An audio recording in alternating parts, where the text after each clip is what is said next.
Balikat. Tapos parang ito eh. Dito to, medyo masarap. Pag ginanyan mo, nakaganyan ka lang. Pag may bola ako, tapos yung bola, hindi din ako hawak. Sumasakit siya. Oo. Parang dati nabitinan dito sa Pa-hyperextend. mga 10 years na ata ito.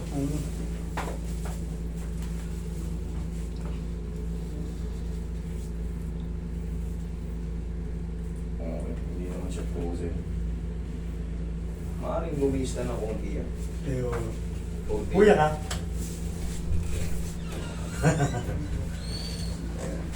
Milan di rin, Eagles Club. May kakalo strap. Bago na sa Luman. Yung si Ryan, taga-Italy, dito rin. Kung ba rito? Yung nagdalawang session yata. Kaso may tama talaga ng buwan niya. Yung Spine niya. spine niya. Kaya hindi na dito. Hindi magamot doon. O, kumusta na ngayon siya? Ayos na daw. Tinamusta ko, sabi ko pupunta nga ako kay Pastor eh. Kahit ba. Basta tignan natin kung ano magagawa ko. Kung hindi kaya ron, tignan natin. Eh, nobody's perfect naman eh. Pag hindi mo kaya, marami pang magagaling. Baka hindi. Dami ko nakita. Dati ito yung una ko nakita talaga dati. Ito yun. Sobrang dami na ngayon. From Batangas pa kami. Batangas. Tagilid kasi. Sabihin mo sa Sobrang dami ngayon. Siyempre, ang gagawin nyo lang is Pagkita. kung saan yung damdamin nyo. Yun nga. Dami. Nakita ko na yata dito ka. Sa mga, Okay. sabi ko yung available mo sabihin mo. Saka itong bayaw ko sa baso. O ito, kasama na yun sa biyo. Oo. Basta masasakit yung mga ganun nyo, kasama na rin po para lahat.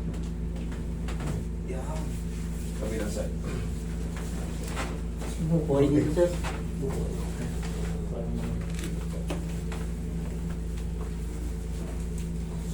From Italy. Iyo. Okay, ito pa. Sakto niya yung mga sabi.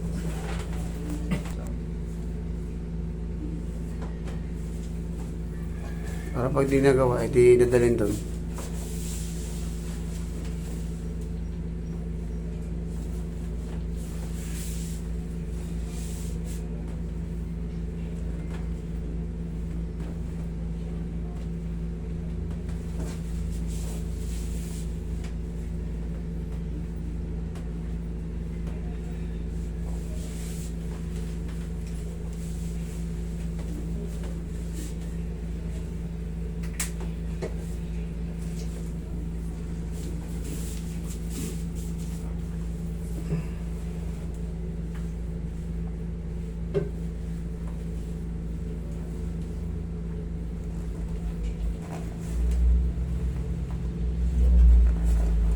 Wala na stress niya.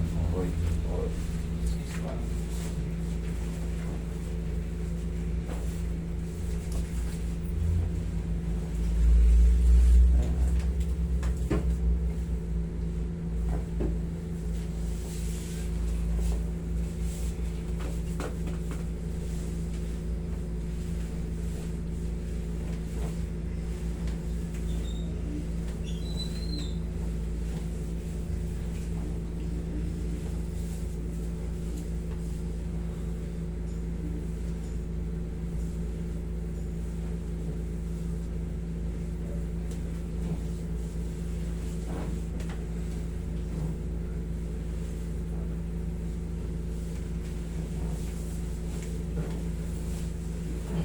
Hindi ko sa kabalit eh. Sumuka. Yung haplos ng pagmamahal lang yan, tanggal yan. Pag mga tumitigas-tigas na na muscle, tandaan nyo, ibig sabihin nun, muscle spasm. Pero yung tuhod ko, bumukol yun dati. Haplosin nyo na ng pagmamahal yan, tapos na yun. Sa tulong ng pao.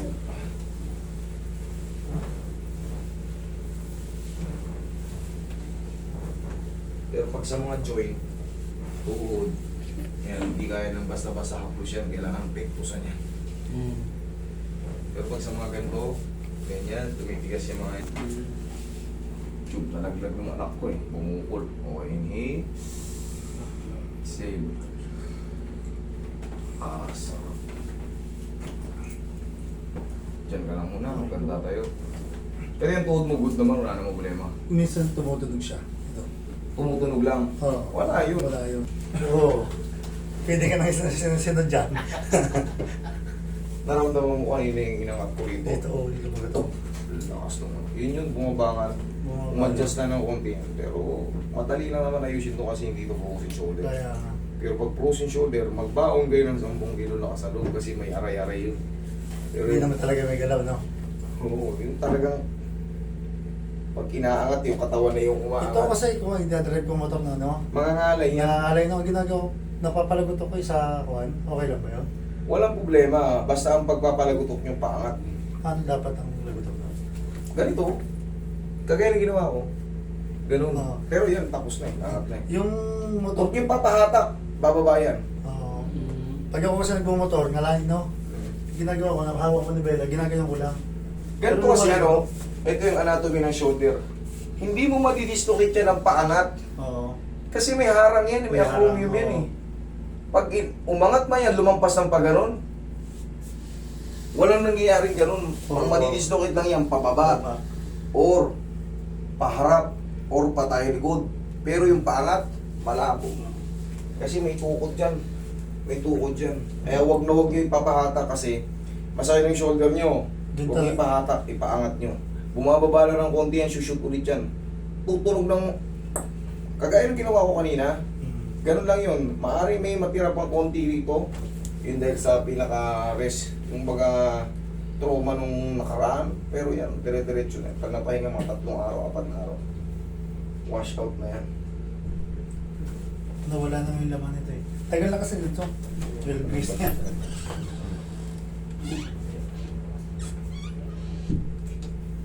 12 years.